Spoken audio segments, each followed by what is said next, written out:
Hello and welcome back to Legend of Zelda Wind Waker HD. We're here inside of Hyrule Castle, which is of course under the Great Sea because the goddesses flooded the land a long time ago, as we heard about in the introduction kind of prologue to this game. Now what's really cool about this section is the fact that everything is sort of frozen in time. Everything is in place as that event happened. So what the goddesses did is they sort of like they flooded Hyrule, and it kind of like froze everything right as it was at the moment. And because of that, we have all of these monsters. We have these Iron Knuckles, Dark Nuts, Moblins, just here inside of Hyrule Castle, actually in the position they were as they were attacking a soldier or just like ransacking the castle. Because as we found out, Hyrule was completely overrun and no hero came to save the land. So because of that, that's why Hyrule is now underwater, because the goddesses, the only way they could stop Ganon from taking over was to just flood everything. And while that's kind of a sad story, it creates this really awesome scene that we have here, which to me is one of the top moments in the Zelda series, if not the absolute best kind of moment in the game. So what we have to do now is do this quick little puzzle. It's a lot of fun. Not really, it's kind of it's really easy, but it's just really cumbersome to just be pushing these blocks again and again.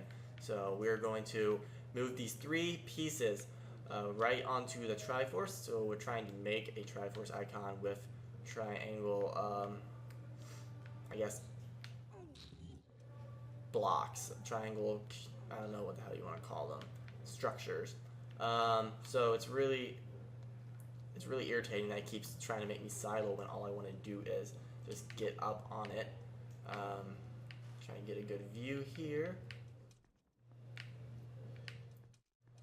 Now this puzzle, again, I keep going back to things I did as a kid. This puzzle took me way too long as a kid to even figure out that that's what I had to do. You get into Hyrule Castle here and there is absolutely nothing going on at all. Stop it. The place is just, as I said, frozen. There's no sound going on outside of sounds that Link himself makes. There's no music. There's no color. It's just completely a really unique situation. I'm trying to, this is kind of irritating me with all of the silencing and not grabbing it. Oh my god. Just grab the block. Just almost squished myself. I got this last block piece to get over here. So, yeah, there's nothing else in this entire castle to do at the moment. This is the only thing, and so it's obviously, whoops, pushing that the wrong way. Obviously, this is the puzzle you have to do, and the King of Red Lions gives you a clue, as you saw earlier. He's like, oh, make the shape of the Hyrule that we saw as we were coming down. Most gamers playing this, little kids, probably aren't going to even know what that word means. And I found that interesting when I was playing this as a kid myself. I was like, what is he talking about? Icon probably would have been a better word choice for him, or just to say the shape of the Triforce, but they kind of wanted to pretend that it's a puzzle. But we got a lot of cool stuff going on that I'm going to quickly highlight. A lot of great structure. This is one of the coolest designed buildings in all the Zelda series, and you really see a lot of the Zelda figures and themes that are throughout the series. Here in this castle, you get the Triforce everywhere, the Hyrulean crest there on the two things, and here we got a statue of Link himself, which is really fantastic because this game does a lot to really connect the dots and show like this game does take place after Ocarina of Time, and they are so thankful for the accomplishments of Link to save Hyrule that they make a statue for him inside the castle.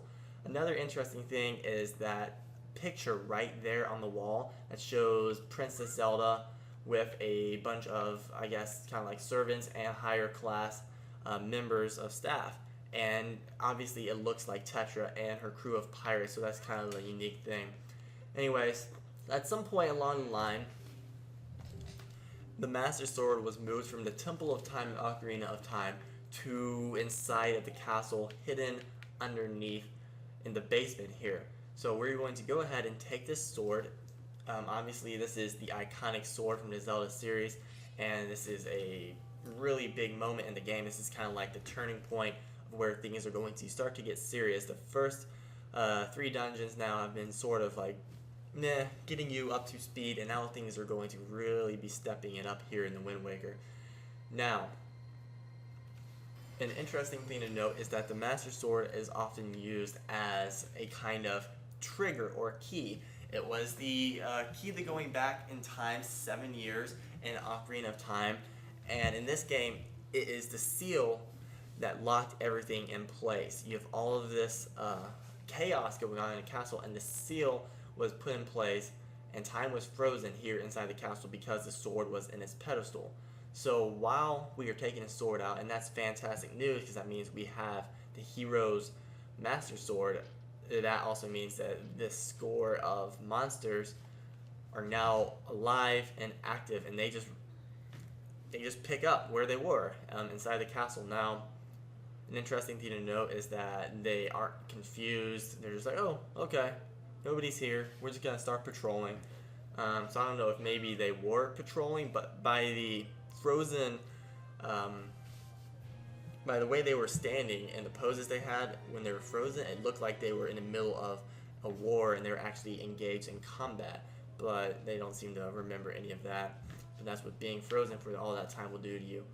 Now, also a thing that I want to show you guys. Now, this video is sort of turning into a tour versus actually like a walkthrough or let's play, but you have these stained glass window displays all around this chamber. You have all of the sages from Ocarina of Time. You have Ganon, here's a Triforce.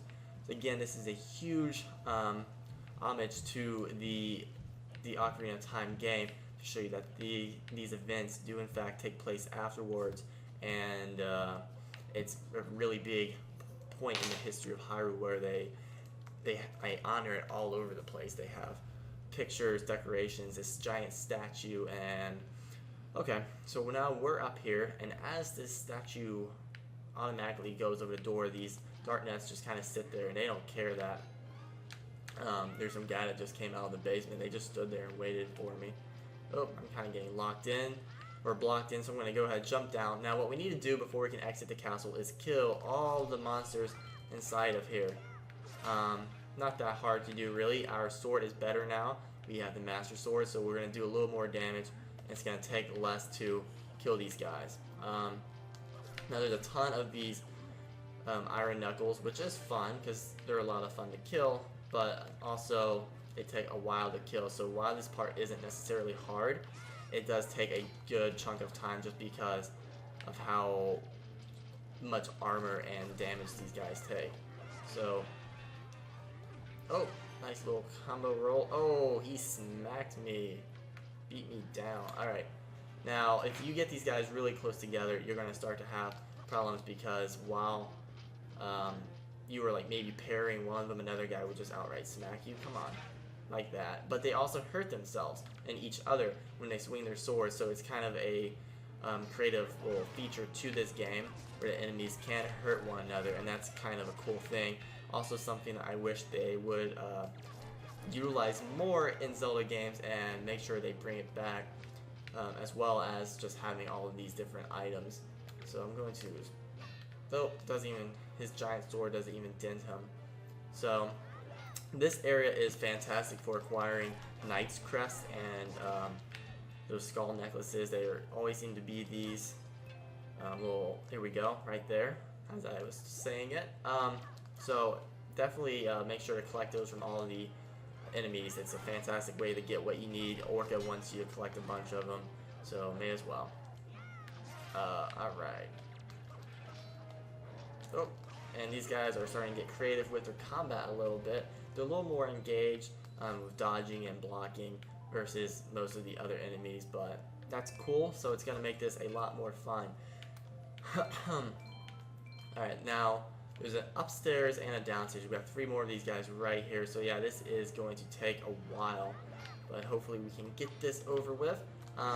Once we get out of the castle, we have, it's a huge amount of stuff that we now have to do in the Great Sea, and it's going to get pretty intense. As I said earlier, we got a couple more dungeons and a lot of item collecting and kind of a lot of collecting of a variety of things, not even just items. But we'll get to more of that later. I'm going to try and track these guys down. I don't like fighting in these corridors because oftentimes Link will get stuck against walls like that, or he'll try and parry and just bounce off the wall. But these guys are dead set for being in the corner here, so not much that I can do about that. Thankfully, he's doing his jump parry and not trying to roll and getting me smacked all over the place. Come on. I really like the design of these guys. They sort of remind me of, I guess, like Anubis from the Egyptian gods. Looks like a dog. I believe I got that name correct. Correct me if I'm wrong. If I am, I apologize. I'm not high up on my mythology or anything, but what else? Okay, so we got this area cleared out. Let's check over here before we head upstairs one more level. Just want to make sure I've got everybody taken care of and that everybody's dead and bleeding on the floor of this really nice castle. Oh, we got a couple of moblins chilling over here. Chilling chums. Alright, this guy... Oh, wow, missed. I would have liked to smack him from behind, but nope. Okay. Cool. Also, this is a great place to get these skull necklaces as well, which we will be using for later on. So, keep that in mind. And we're going to hit bombs. That looks like everybody on this... Oh, one guy. He's kind of coming down for me. Come on, die. Okay. Let's see if he drops something cool. So let's go ahead and clear the upper level and take more of a look at the designs of this place. I really love that we're inside of Hyrule Castle. There's been, up to this point in the game, you really, in the series, you really haven't gotten to go into like the main part of the castle. I mean, you did in A Link to the Past, but you kind of were limited. You weren't in like any of the grand chambers or anything like this. At least I wouldn't consider any of the rooms that you were to be so.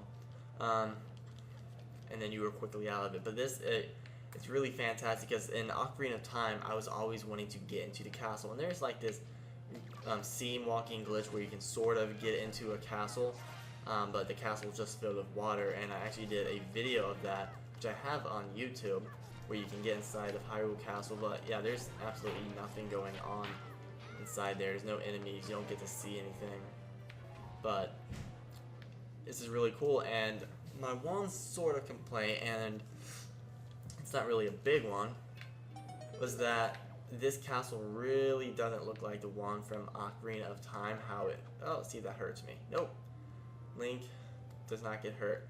Because what we see is that the castle is sort of on this hill and it's all scrunched together. And that's not how the castle looked in Ocarina of Time. It was in like a nice little field that you snuck your way through. So, I mean, they're not keeping everything consistent, but there's nothing wrong with that. So let's see what this dude wants. We're going back to the Forsaken Fortress. I completely forgot about that, actually. My favorite place, but now we have armory, so we're not going to be sneaking around. We're going in full force this time. Alrighty now, so we've got that taken care of. We're back on the surface of the Great Sea, and we will not be returning here for quite some time, so they're going to go ahead and evaporate everything. And that's going to conclude this episode of The Legend of Zelda Wind Waker HD here on a Hidden Triforce. I hope you guys enjoyed this video, so please leave me some feedback, comments,